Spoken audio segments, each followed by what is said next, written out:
साथियों नमस्कार, मैं नागेंद्र पांडे और आप सभी साथी देख रहे हैं मेरा यूट्यूब चैनल नागेंद्र पांडे।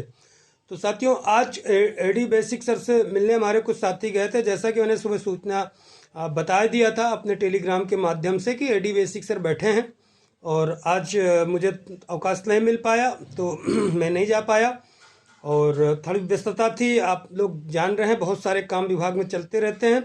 हमारे साथी टीम जो गए थे अपर शिक्षा निदेशक जी से मिलने, वहाँ अच्छी वार्ता हुई और जो सूचना पहले थी लगभग वही आज, लेकिन उस दिन मुझे चूँकि अकेले सूचना वो मिली थी, मैंने बताया था आप लोगों को वीडियो में, और वही सूचना आज फिर से आज एडी बेसिक जी ने स्वयं कहा है। मुझे कहीं और से वो सूचना उस दिन मिली थी, वो मैंने नहीं बताया था। वही सूचना आज एडी बेसिक जी ने पुनः अपने से दोहराया है। उन्होंने यही बताया है कि जो आरक्षण का मुद्दा है वो जिला वाइज हम कर रहे हैं, वही चीज़ें की, और किस विद्यालय में कितने विद्यार्थी हैं, कितने उसमें छात्र हैं, वही कितने शिक्षक हैं, और उन शिक्षकों का किस वर्ग का कितना प्रतिनिधित्व है, मतलब जैसे जाति वाइज कितना प्रतिनिधित्व है, OBC, SC, ST, general, EWS, उन सभी चीज़ों को मिलाया जा रहा है, निकाला जा रहा है। ये चीज़ें आप लोगों साथियों याद होगा, मैंने उस दिन ही बताया था। ये चीज़ आज एडी बेसिक जी ने पुनः बताई है, और वो चूँकि उस दिन मैंने वहाँ अपने साथियों से शेयर नहीं किया था, लेकिन मैंने अपने चैनल में ये चीज़ बोला था कि आप लोग देखिएगा इसी तरीके से, इसलिए जो है ये चीज़ें समय लग रहा है। और पहले ये था कि स्टेट वाइज में मेरिट, देखिए अभी भी जो मेरिट बनने की संभावना है, संभावना नहीं, स्टेट वाइज जो मेरा कहता है, हालांकि उनके कहने के हिसाब से तो जो लोग लगा रहे हैं अनुमान की जिले वाइज मेरिट बनेगी, ऐसा बिल्कुल नहीं होगा। जो मेरा अनुमान है आरक्षण का जो पालन होगा वो स्टेट वाइज होगा, लेकिन आवंटन आपका जिला वाइज होगा। जिले वाइज किस वर्ग की कितनी कहाँ सीटें खाली हैं उस वर्ग को वो वहाँ दिया जाएगा। ये होगा जो मुझे उम्मीद है आप लोग समझ रहे होंगे। जैसे किसी जिले में ओबीसी की मान लीजिए 2 सीटें खाली हैं, एससी का प्रतिनिधित्व पहले कम था, उनकी 4 सीटें खाली हैं किसी जिले में, जनरल की मान लीजिए 1 ही सीट खाली है, तो उस जिले में उस हिसाब से उनको भेजा जाएगा या मंडल में भेजा जाएगा। बाकी जो आरक्षण है वो राज्य वाइज लागू होगा। ये मैंने उस दिन वीडियो में क्लियर नहीं, लेकिन ये बताया था कि ये देखा जा, और यही देखा जा रहा है कि किस विद्यालय में कितने छात्र हैं, कितने अध्यापक किस वर्ग के हैं, एक एक पूरा डाटा निकाला जा रहा है। और रही बात प्रस्ताव की, तो प्रस्ताव तो उन्होंने बताया कि प्रस्ताव तो हम लोग भेज दिए हैं, ये सिर्फ हम अलग कर रहे हैं, अपना डाटा अलग कर रहे हैं, जो रिजर्वेशन देने में होगा आसानी होगा।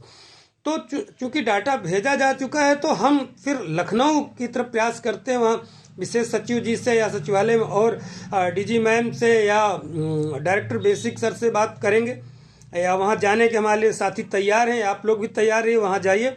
अगर प्रस्ताव जब भेज ही दिया है तो फिर यहाँ क्या मतलब है।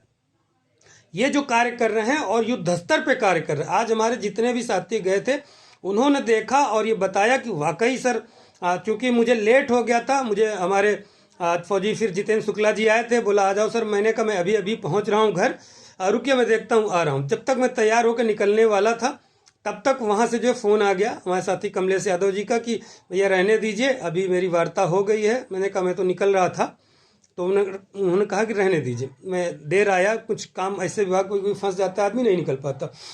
तो वही सूचना लेकिन आज एडी बेसिक जी ने तुरंत बताया था। मेरा माध्यम क्या रहता है साथियों, वो मैं आप लोगों को नहीं बताऊंगा कि मुझे कहाँ से उस दिन पता चला था। जब मैं वीडियो में उस दिन अपर शिक्षा निदेशक जी से वार्ता किया था बेसिक, तो उस दिन उन्होंने ये नहीं कहा था, लेकिन आज उन्होंने वही बात कही जो मैंने पहले वीडियो में बताया था, पूरा प्रकरण। और प्रस्ताव की बात उन्होंने कहा मैं भेज दिया हूँ, और ये जो है हम इसको अलग कर रहे हैं और युद्ध स्तर पर जो है कार्य कर रहे हैं। पूछा गया कि जो 31 मार्च का टाइमलाइन दिया गया है, माननीय सभापति जी ने भी विधान परिषद में कहा है, शिक्षा मंत्री जी ने भी आश्वस्त किया है, हम लोग क्या करें। उन्होंने कहा 31 मार्च के हम बहुत पहले ये काम कर देंगे, 31 मार्च तक मत जाइए। ये प्रस्ताव चला गया, तो अब प्रस्ताव को हम लोग पूरा शेड्यूल बनवाने के लिए जो है लखनऊ हमारी टीम बिल्कुल तैयार है, हम लोग तैयार हैं वहाँ अधिकारियों से मिलने के लिए कि वो शेड्यूल जल्द से जल्द जारी हो। उसके लिए लखनऊ में हम लोग प्रयास करने की कोशिश कर रहे हैं। तो माफ़ कीजिए, सर्दी वर्दी थोड़ा सा चल रही, काफ़ी चीज़ें, तो खांसी वांसी आ जाती है। तो आप लोग बिल्कुल निश्चिंत रहिए, लेकिन हमारे जो साथी जाते हैं उनका सहयोग भी करते रहिए। और मोटिवेट करते रहिए। और आपका मोटिवेशन क्या रहता है कि अगर हमारे चैनल को आप सब्सक्राइब करते हैं, लाइक करते हैं, तो इससे हमको मोटिवेशन मिलता है और कुछ नहीं मिलता है। तो चैनल को भी सब्सक्राइब करते रहिए। और जो बहुत सारी जानकारियां हैं वो आप यही समझिए कि काम। और एक चीज़ और है कि ये भर्ती तो हो जा रही है, ये भर्ती हो जा रही किसी तरह। इसके बाद भगवान जाने क्या होता। भर्ती आती है, जाती है, सीट बढ़ के आएगी, बहुत सारे भविष्य के गर्त में। ये सब आप लोगों का सहयोग ही निर्भर करेगा कि आगे क्या होगा। भर्ती जूनियर में आएगी नहीं आएगी, क्योंकि बहुत सी छीछा लेदर चल रही है। अब क्योंकि भर्ती सरकार निकाल दी है तो इस समय तो इनको करना ही पड़ेगा और कर ही रहे हैं। ये सब हमारी टीम का जो प्रयास, और इतना हम लोग ना प्रयास किए होते माननीय मुख्यमंत्री जी से लेके विधान परिषद से लेके विधानसभा में, तो लोग यहाँ पों चिल्लाते ही रह जाते। और ऐसा प्रस्ताव वो लोग भिजवाते कि 10 दिन धरने के बाद 3 बार प्रस्ताव लौट आया। तो इस तरह की चीज़ें नहीं करना है। पों करने के लिए कोई भी 4 आदमी चला जाएगा और कर सकता है। हमको बिल्कुल ये काम करना है जो ऑफिशियल काम होते हैं। ऑफिशियल काम लिखा पड़ी, सरकार की तरफ से भी लिखा पड़ी, माननीय सभापति जी ने लिखा कि सरकार को जो आज्ञा संस्तुत की जाती, भेजी जाती है और 30-31 मार्च तक का डेडलाइन दिया। इसको कहते हैं, ये इसको कहते हैं कि डेडलाइन है, टाइम बाउंड करना। 31 मार्च तक का सरकार खुद शिक्षा मंत्री जी ने आश्वस्त किया है, माननीय सभापति जी ने किया है। माननीय शिक्षक विधायक का नाम बार बार लेना चाहूँगा, माननीय शिक्षक विधायक राज बहादुर सिंह चंदेल जी, माननीय आकाश अग्रवाल जी, जिनकी बदौलत, जिनके साथ की बदौलत ये भर्ती इस मोड़ पे आई है कि सर जवाब देना पड़ा। माननीय मुख्यमंत्री जी का, जिन्होंने हमारे साथी मिले तो उन्होंने भी आश्वस्त किया था। फिर से उनसे भी मिलने का हम लोग प्रयास कर रहे हैं माननीय मुख्यमंत्री जी से। और लखनऊ जाके अधिकारियों से पहले मिलेंगे। क्या है आप शेड्यूल जारी कब तक कर रहे हैं, क्या है। तो यही सब चीज़ें थी। बाकी साथियों अपनी नई वीडियो में कुछ और जानकारी दूंगा। आज के लिए नमस्कार, जय हिंद, जय भारत।